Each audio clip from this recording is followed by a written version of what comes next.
আমি যেগুলোই পড়ছিলাম বা যা করছিলাম আমার মেমোরি থেকে ইরেজ হয়ে যাচ্ছিলো, এমন একটা ফিল হচ্ছিলো। আমি জাহাঙ্গীরনগর এবং বিউপিতে দিয়েছিলাম, তো আলহামদুলিল্লাহ দুইটাতেই এসেছিলো আমার। আসসালামু আলাইকুম, আমি মাশরাফি আজাদ রেদওয়ান, বর্তমানে অধ্যয়নরত আছি বাংলাদেশ ইউনিভার্সিটি অফ প্রফেশনালসে ইংরেজি বিভাগে।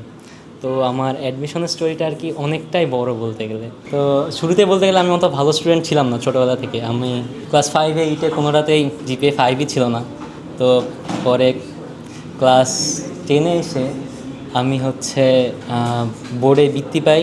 আমার পজিশন ছিল 288। আর দেন আমি যখন এইচএসসি দেবো তার আগে আমার সাথে একটা খুব খারাপভাবে একটা দুর্ঘটনা হয়, যে আমার একটা বাজে হেড ইনজুরি হয়।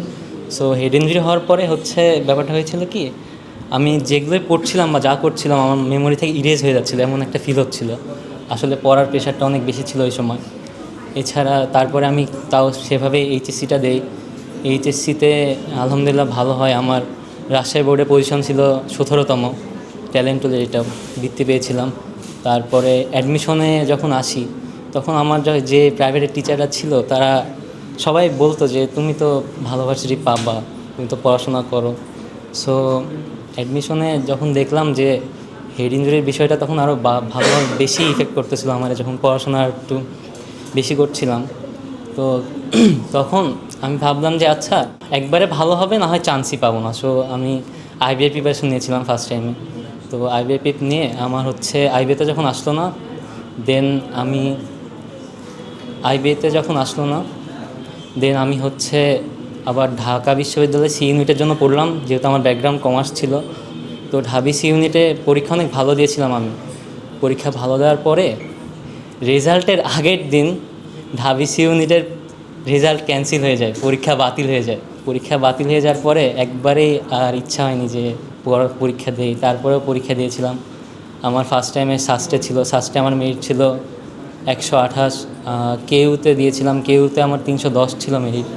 সো আব্বু আম্মু শুরু থেকে আমাকে অনেক সাপোর্ট করছে, আব্বু আম্মু বলতে গেলে।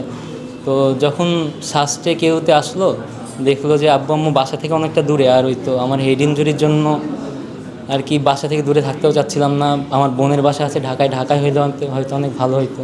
এই জন্য আব্বু আম্মু আমাকে ফার্স্ট টাইমে যখন বললাম যে আব্বু আমি আর পারবো না, আমার দ্বারা আর হবে না, তখন আব্বু আমারে নর্থ সাউথে ভর্তি করে দিয়েছিলো। বিবিএতে আমি পড়তাম নর্থ সাউথে। দেন নর্থ সাউথে যখন গেলাম তখন আসলে দেখলাম যে নর্থ সাউথে যাওয়ার পরে যে আমার ক্যালিবার যেটা ছিল সেটা আর কি নষ্ট হয়ে যেত। তো ক্যালিবার দেখলাম যে ওখানে পরিবেশের সাথে আমি খাপ খাইয়ে নিতে পারছি না, মানে ওখানকার এনভায়রনমেন্ট আমার সাথে যাচ্ছে না। সো আমি ভাবলাম যে আবার সেকেন্ড টাইমটা দিয়ে দেখা যাক কী হয়। সো আমি সেকেন্ড টাইম আবার সেকেন্ড টাইম আমি জাহাঙ্গীরনগর এবং বিউপিতে দিয়েছিলাম। তো আলহামদুলিল্লাহ দুইটাতেই এসেছিলো আমার।